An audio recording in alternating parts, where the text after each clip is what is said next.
আমার মতো নেহারি খেতে কে কে পছন্দ করে সবাই আমার সাথে থাকেন। আর আমার মতো মোমো খাইতে কে কে পছন্দ করেন তারাও আমার সাথে থাকেন। আসসালামু আলাইকুম, সবাই কেমন আছেন? আপনাদের সাথে আছি আমি, মা মেয়ে ঘরোয়া ব্লগ। দূরে এবং কাছে আমার প্রাণপ্রিয় ভাই ও বোনেরা, আপুরা, বন্ধুরা যে যেখানে আছেন, আশা করি সবাই ভালো আছেন, সুস্থ আছেন এবং নিরাপদে আছেন। আপনাদের ছোট বড় সবার দোয়া এবং ভালোবাসা আলহামদুলিল্লাহ আমিও আমার ফ্যামিলির সবাইকে নিয়ে ভালো আছি। তাই আজকে একটি ভিডিও নিয়ে এসেছি। ভিডিওটা হলো আমার মতো মোমো খেতে কে কে পছন্দ করেন তারা আমার সাথেই থাকেন। আর সাথে থাকলেই বুঝতে পারবেন। আর আমি আরেকটা কথা বলে ফেলছি যে নেহারি খেতে কে কে পছন্দ করেন তারাও আমার সাথে থাকবেন, কেউ কিন্তু চলে যাবেন না। কিন্তু দুটা ভিডিও আমার এখানে দেওয়া আছে, দুটা রেসিপি দেওয়া আছে। আহ, দুটা ভিডিও বলে ফেলেছি বলে সরি। তা দুটো রেসিপি দেওয়া আছে, দেখবেন যে কেমন লাগে আপনাদের সাথে। যদি যদি ভালো লাগে তাহলে লাইক কমেন্ট শেয়ার করতে ভুলে যাবেন না। তা এই যে মোমো দেখেন, মোমোর কিন্তু আমি ওই জালটা খাবো না। ওটা কাঁচা মরিচের ঝাল, ওটা শুকনো মরিচের ঝাল। ঝালটা কিন্তু খাবো না, আমার ঝাল একদম পছন্দ না। মানে এত ঝাল যা বলার মতন না। তাই আমি আর কি মোমোতে ঝালটা খাবো না, ঠিক আছে? তাই আমার এমনিতে মোমো অনেক পছন্দ পছন্দ হইলেও কিন্তু আমি এই ঝালটা কখনো খাই না। সবসময় আমি একদম শুকনা খেতে অনেকটা পছন্দ করি। বাস আমি এরকমই। আর আমার একটা অভ্যাস কি জানেন, যেমন পুলি পিঠা বানায়, তারপরে বাপা পিঠা, তারপর মানে যে কোনো জিনিস বানালে আমি কিন্তু আগেগুলো ছিঁড়ে দেখবো যে এটার ভিতরে কি আছে। আমি নিজে বানাইলেও আমি তারপরও আমি এরকম দেখি। আর যেহেতু এটা বাইরে থেকে আনা, তাহলে তো এটা তো অবশ্যই দেখতেই হয়, তাই নাকি? তা দেখে শুনেই তো খেতে হবে, তাই না? তাই সেজন্য বললাম যে আমি একটু দেখেই খাইলাম।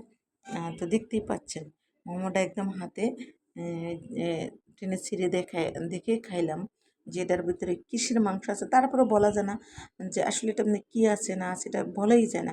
তা এই যে বলেন নেহারির কথা বলেছি, দেখেন নেহারি রান্না করেছি তা কিন্তু আপনাদের সাথে শেয়ার করি নাই। আর যখন আমি রান্নাটা করেছি আর এখন খেতে বসছি, তখন আমি একটু শেয়ার করলাম। তাই ভাবলাম যে আসলে আমি নেহারি রান্না করলাম যে আমার মতো করে আমি, তাই একটু আমার বন্ধুদের সাথে যদি শেয়ার না করি তাহলে কেমন হয়। তা আমরা সবাই দেখেন এক এক করে খেতে বসছি। প্লেট কয়টা? দুটা তিনটা চারটা প্লেট, তা 4-5 জনে খেতে বসছি। তা সাথে নেহারির সাথে ছিল কি জানেন, চালের গুঁড়ার রুটি। ও মা, সেই মজা। কিন্তু চালের গুঁড়ার রুটিটা আমার সেই পছন্দ।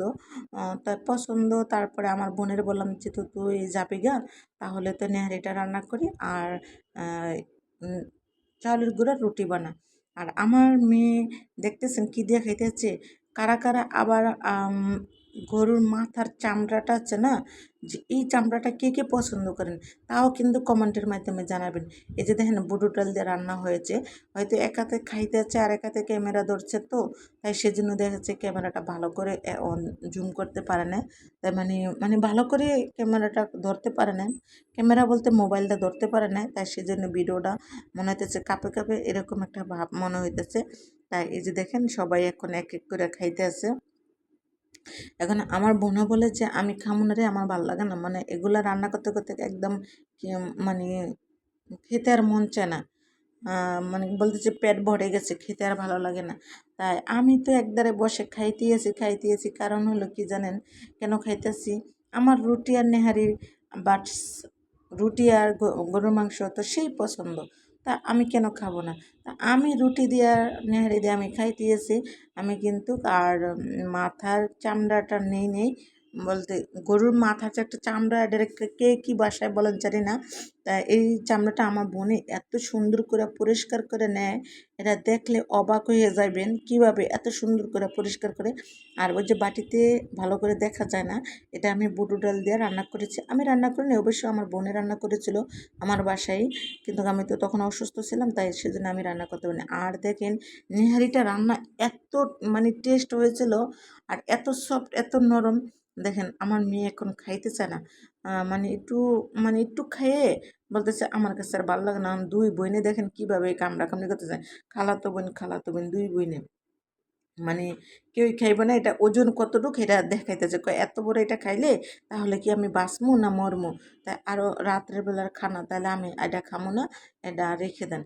আর আমি আমার মেয়েকে জোর করে বলতেছি যে খাও খাও, বাবার বাড়ি খেয়ে যাও, শ্বশুর বাড়ি গেলে কি খাইতে পারবা? শ্বশুর বাড়ি গেলে বলবো যে আসলেই যে দেবর খাইব, শ্বশুরে খাইব, শাশুড়ি খাইব বা হাজব্যান্ডকে খাওয়াইতে হবে, তখন তো আর নিঃস্বাদিনে খাওয়া যাবে না। আর এখানে তো বাবার বাড়ি, মা দিছে খাও, তাই এরকম করতেছি আর ও খালি এটারে উল্টাইতে পাল্টাইতে আছে। ঠিক আছে, বুঝতে পারছেন আমার কথাটা? তা এখানে হইলো গিয়া যেমন এই পরে নেক্সট টাইমে আর খাই নে, সেটা আমার এতে উঠেই রাখছে। ও বলছে মা আমি খামই না। পরে আমি কি করলাম যে নেক্সট টাইমে উঠে তুলে রাখলাম। তা তো দেখতে তো আছেন যে খালি এটা নিয়ে যুদ্ধ করতেছে, এটা খাইব না। তো সবাই ভালো থাকবেন, সুস্থ থাকবেন। আল্লাহ হাফেজ, আসসালামু আলাইকুম।